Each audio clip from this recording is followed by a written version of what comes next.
지금부터 주식에 있어서의 추세라는 것을 이해하고요. 추세선을 어떻게 그리며 그것을 매매에 어떤 식으로 접목할 수 있는지를 배워보도록 하겠습니다.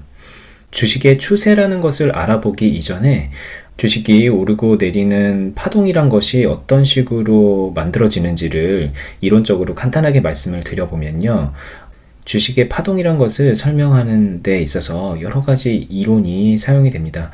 대표적인 걸로 엘리어트 파동 이론이라는 것이 있는데요. 상승 우파와 하락 3파로 이루어진 주식의 파동을 통해서 주식이 대세적으로 상승을 하는 흐름인지 하락을 하는 흐름인지 그런 추세를 파악을 하는 굉장히 고전적이면서도 초심자들은 이해하기 어려운 그런 이론인데요. 이런 것들은 좀 제쳐두고 좀 손쉽게 주식의 파동과 추세라는 것을 알기 위해서는 대표적으로 이런 게 있죠.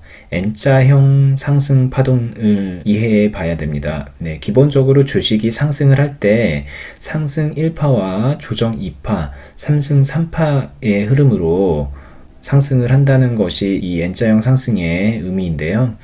이렇게 N자형으로 주가가 오르려면 조정 2파의 하락폭이 상승 1파보다 크면 안 되는 것이겠죠. 이걸 다르게 해석을 하면 조정 2파의 어느 지점에서 저점이 다져지고 지지를 받아서 재차 상승을 하는 것으로도 이해를 할 수가 있어서요. 이 N자형 상승 흐름 역시 앞서 우리가 배웠던 구간 나누기에 그대로 접목이 되는 것이라고도 할 수 있습니다. 아무튼 이렇게 하락 2파 중에 저점이 다져지고 지지를 받는 구간이 있다면 이 시점에서 매수를 해서 주가 상승에 따른 수익을 노려볼 수가 있는 것인데요. 물론 이거를 알고 있어도 실제 매매를 하는 데 있어서는 적용하기가 매우 어렵죠. 우리가 다 지나고 나서 보면은 N자형 상승이었다, 저점에서의 바닥 다지기였다 이런 식으로 해석이 가능하지만 이걸 실시간으로 보면 그 지점이 저점인지 그 지점에서 우리가 매수를 하는 결정이 맞는지 이것을 정확하게 판단하기 어려운데요. 우리가 이렇게 계속해서 주식을 배우는 이유도 그런 것을 어떻게 조금 더 정확하게 판단을 해낼 수 있는가 이런 것들을 배우기 위한 것이죠. 이번에 배우게 될 추세선이라는 것도 그런 판단을 하는 데 있어서 도움이 되는 분석 방법이니까 그 점 참고해 두시고 뒤에 수업 계속 들어보시고요. 본격적으로 추세라는 것을 설명을 해보자면요. 주식의 추세는 크게 세 가지로 구분을 할 수가 있습니다. 가장 첫 번째로는 상승 추세이죠. 그리고 하락 추세가 있고요.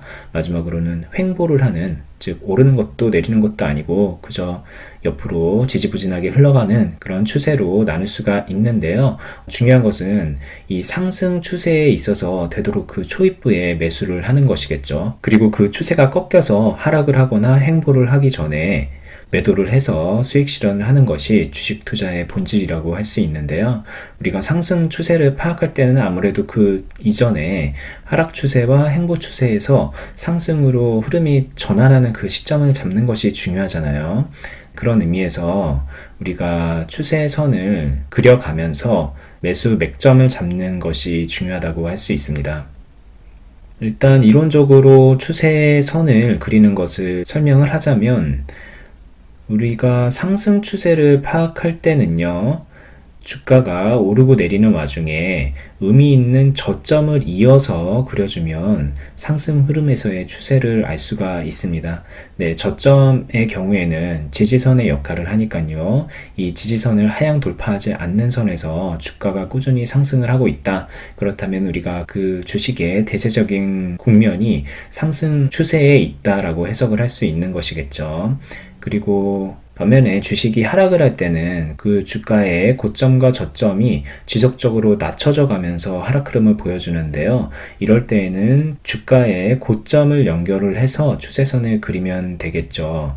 네, 이 말을 다르게 이해하자면 그 고점의 연결선인 하락 추세선을 뚫고 올라가는 지점이 바로 하락 추세가 끝나는 지점이 될 수도 있다는 것으로 이해를 할 수 있겠죠. 네, 한마디로 이때 추세선을 상향 돌파하는 강한 양봉이 출현을 하면 그 다음날의 흐름을 살펴보면서 매수 시점을 고려해 볼 수 있을 겁니다. 만약에 그 시점이 바로 상승 추세로 변하는 때라면 그 부근에서의 매수가 저점 공략이 되는 것일 테니까요. 또한 주가가 횡보를 할 때는 그냥 이런 식으로 짧은 상승과 하락을 반복하면서 옆으로 평행하는 그런 파동을 보여주는데요. 이때는 저점끼리 연결을 하고 그리고 고점끼리 연결을 해서 일종의 박스 라인을 그려주게 됩니다. 이 짧은 박스권 안에서도 얼마든지 매수를 할 수가 있겠죠. 저점에서 매수하고 고점에서 매도하는 것을 반복하면서 짧은 수익을 여러 번 낼 수 있을 텐데요. 이 박스권 내에서의 매수, 매도에 대해서는 다음 시간에 실사례를 들어서 조금 더 자세히 알아보도록 하고요. 이번에는 하락 추세에 있는 주식의 매수 시점을 잡아서 공략을 하는 방법에 대해서 간단하게 알아보도록 하겠습니다. P&E 솔루션의 일봉 차트인데요. 일단 설명을 하기에 앞서서 이 종목이 어떻게 흘러가는지 간단하게 말씀을 드리면 2,400원의 저점에서 지속적으로 N자형 상승을 그려가면서 주가가 최고 11,100원까지 올라갔고요. 그 지점부터 해서 하락 추세를 그리고 있죠. 제가 미리 추세선을 그려놨습니다. 이 하락하는 데 있어서 저점 라인을 그리고 고점 라인도 같이 그리면서 일종의 하락하는 박스 형태의 추세선을 그려놨는데요. 가장 최근의 가격인 6,260원대 부근을 보면 위아래에 꼬리가 짧게 달려있는 음봉이 하나 출현을 했는데요. 저 음봉이 나온 지점이 바로 전저점의 지지선으로 해석을 해볼 수가 있을 것입니다. 저 선을 기본선으로 보느냐 보조선으로 보느냐 얼마나 강하게 지지를 해주느냐 이런 것은 앞서의 차트를 확인하기 어려워서 좀 무리가 있지만 그래도 앞서 지점에서 잘 지지를 했던 구간이기 때문에 저 가격대에서 얼마나 지지를 잘 해주는지를 살펴보고 만약에 지지를 하는 것으로 판단이 된다 싶으면은 매수 타이밍으로 고려를 해봐도 될 텐데요. 저 지금 보고 있는 음봉 하나만 놓고 봤을 때는 지지가 되고 있다, 안 된다 이런 것을 판단하기는 좀 어렵습니다. 왜냐하면 그 전부터 해서 지속적으로 개파락을 하면서 주가가 큰 폭으로 떨어진 그런 상황이기 때문에 섣불리 매수를 하게 되면 그 이후에는 얼마까지 떨어지게 될지 알지 모르는 상황이죠. 그런데 어쨌든 저 음봉 하나만 놓고 봤을 때는 전 저점을 잘 버텨준 것으로 확인이 되는데요. 네, 공격적으로 매수를 한다 그러면 전날의 종가에 매수를 해볼 수도 있겠지만 좀 더 지켜보고 싶다. 그렇다면은 어떤 캔들이 나오고 주가가 어떻게 흘러가는지를 지켜보는 것도 괜찮겠죠. 그래서 다음날에 한번 주가의 흐름을 봤더니 네, 그 전일에 비해서 갭상승을 한 상태로 시작을 했다가 장중에 지지선 근처까지 하락을 하고 재차 상승을 해서 약간 하락한 음봉으로 마감이 되었습니다. 이것을 보면은 지지를 어느 정도 하고 있다라고 판단을 해서 이때도 매수 타이밍으로 잡아도 크게 무리는 없을 것 같아요. 그런데 이것도 역시 마찬가지로 지지가 정확하게 되는지를 확인하기 어려운 구간이니까 좀 지켜보고 싶다 그럴 때는 앞서 설명했다시피 하락하는 추세대에서 고점을 연결한 추세선을 돌파하는 시점을 매수 시기로 잡아도 될 거예요. 그래서 쭉 기다려 봤더니 대략 한 4, 5거래일 지난 시점에 저 추세대를 강하게 뚫는 양봉이 나오게 됐죠. 네, 저 시점을 매수 시점으로 잡으면 어떨까요? 네, 저것은 제가 볼 때는 크게 나쁘지 않은 선택입니다. 물론 고점 라인을 잡은 것이 좀 타이트하게 잡혀 있기 때문에 정확하게 그 캔들이 고점을 뚫은 거다 아니다 라고 해석하기는 조금 어려운 측면이 없잖아 있지만 만약에 그렇다면은 재차 하락했다가 상승하는 것까지 볼 수도 있는 거예요. 6,000원 부근대에서 다시 한번 지지를 받는지 아닌지를 판단해 볼 수 있을 테니까요. 그래서 손절 라인 구간을 잡는다면 저 때는 매수를 해보는 것도 괜찮은 선택이 될 거고요.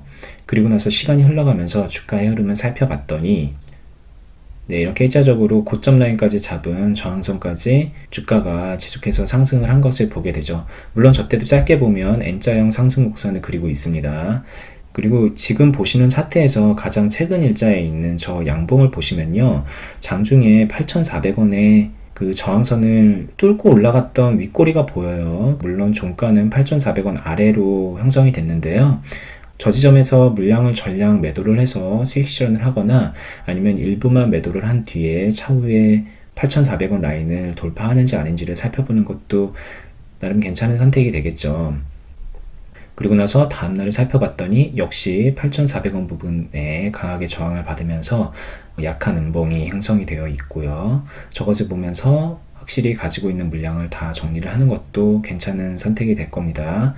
그런데 조금 더 기다려 보고 싶다. 왜냐하면 오차 범위를 생각해 보면 저항선 근처에서 횡보를 하고 있는 것으로도 해석을 할 수 있을 테니까요. 그래서 기다려 봤더니 하루 정도는 저항선이 되는 라인을 뚫었다가 다시 하락을 하면서 7,000원 구간에서 다시 지지를 받고 장대 양봉이 하나 나오는 것까지 보게 됩니다.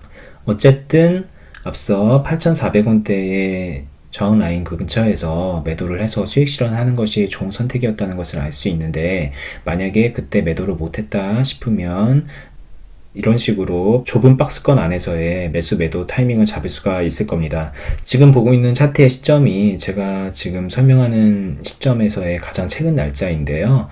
저 7,900원 부근에서 단기적으로 강하게 지지를 받고 있는 모습이 보이죠. 물론 상승을 하더라도 8,400원 라인에서 저항을 받는 것을 확인을 하게 되니까 짧은 구간에서 수익을 내고 싶다 그러면 지금 시점에서 매수를 한 뒤에 지지선 아래로 하향이 되면 손절을 하고 그 위로 올라가면 8,400원 부근에서 수익 실현을 하는 그런 식의 전략을 세워볼 수도 있을 겁니다. 물론 이런 것들에 대해서는 앞서 배운 기본선과 보조선을 활용한 구간 나누기 그리고 캔들의 의미에 대해서 정확하게 알고 있어야 되겠죠.